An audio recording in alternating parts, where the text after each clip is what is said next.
पहले तो अपना चांडिल के आपके तमाम दर्शकों को मैं जोहार धन्यवाद करना चाहूँगा। 33 गांव प्रभावित है, जो कि उसमें से 7 गांव पानी के अंदर डूबा हुआ है। उन के नीचे ना जाने कितने परिवारों का दर्द छुपा हुआ है, ना जाने कितने परिवार वहाँ उजड़ चुका है। मंगलवार को बैनर तले विस्थापित अधिकारी मंच फाउंडेशन की ओर से स्वर्णरेखा परियोजना आंचल एवं प्रमंडल कार्यालय के समक्ष कई मांगों को लेकर विस्थापित लोगों ने विशाल एक दिवसीय धरना प्रदर्शन के साथ स्वर्णरेखा परियोजना कार्यालय का गेट जाम किया।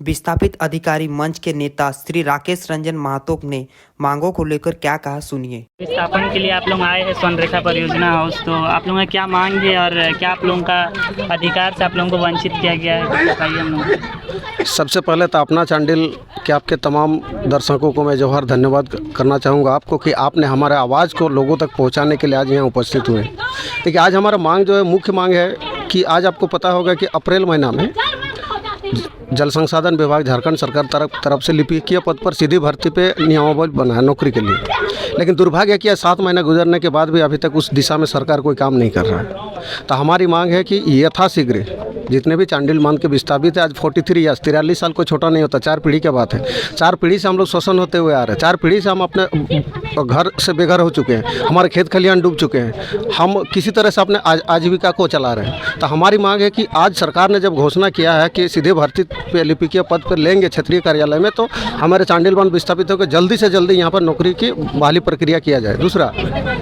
क्या चांडिल डैम देख रहे हैं, देखने में तो बहुत सुहाना लगता है, बहुत पर्यटक भी आते हैं मोटरयान करने में, नौकायान करने में, एक बहुत मनमोहक लगता है, लेकिन उस पानी के नीचे ना जाने कितने परिवारों का दर्द छुपा हुआ है, ना जाने कितने परिवार वहाँ उजड़ चुका है, ना जाने कितने परिवार आज बेघर हो चुके हैं, ये दिखता नहीं है।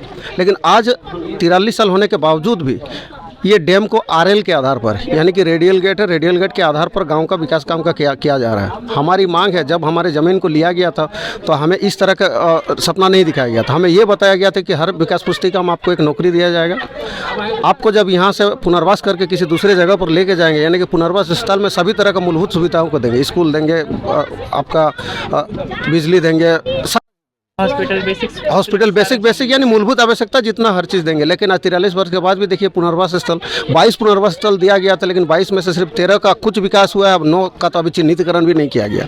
तो हमारी मांग है कि विस्थापित गांव के आरएल के आधार पर आप ना बांटो। जैसे जैसे आप पानी बढ़ा रहे हो, जैसे 171 में बोराबिंदा गाँव है, सबसे पहला है बोराबिंदा पड़ता है, बोराबिंदा के मौजा के सबसे पहले आप क्लियर करिए, वहाँ के लोगों को नौकरी दीजिए, अनुदान दीजिए। उसके बाद किसी का अगर ज़मीन का भी मुआवजा बाकी है तो आप उसको क्लियर करिए। उसके बाद उस गाँव का जब क्लियर होगा तो उस गांव में आप जल भंडारण करिए, उसके बाद फिर आगे बढ़िए। लेकिन ये सारे लोग अपना मनमर्जी का काम करते हैं, यानी कि हमारे साथ सिर्फ अन्याय का काम करते हैं। आज 171 से 183 यानी कि लगभग 33 गांव प्रभावित है, जो कि उसमें से 7 गांव पानी के अंदर डूबा हुआ है। उन सारे लोगों को पैसा नहीं देकर, उन सारे लोगों का विकास का काम नहीं करके, उन सारे लोगों को अनुदान राशि नहीं देके, उन गाँव को छोड़कर उसके ऊपर 10 गाँव को जाकर दे रहा है, यानी कि जो ऊंचाई में है उनको जाकर पैसा सरकार और विभाग पैसा देने का काम कर रहा है। तो हमारा मांग है कि आरएल के आधारित बाध्यता को खत्म करें और अब विस्थापित गांव के आधार पर सभी विस्थापितों को 116 गांव का आप अनुदान और विकास प्रक्रिया काम करने के शुरू करें।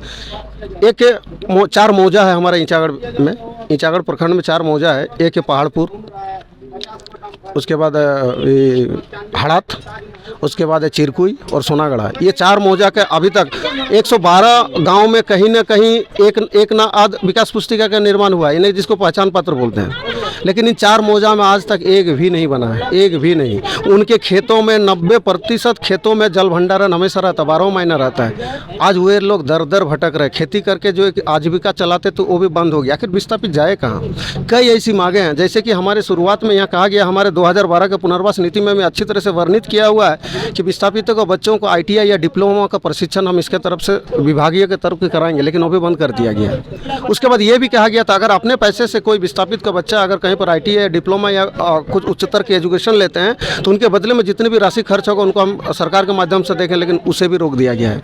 आखिर सवाल है कि विस्थापित कब तक चुप रहेगा? और सबसे बड़ा बात है, विस्थापित जाए तो कहाँ जाए? हमारे पास सामने में ये कार्यालय स्वर्णरेखा परियोजना अंचल एवं प्रमंडल कार्यालय चांडिल है। हम यहाँ पर आते हैं तो बोलते हैं तो यहाँ पर काम नहीं होगा।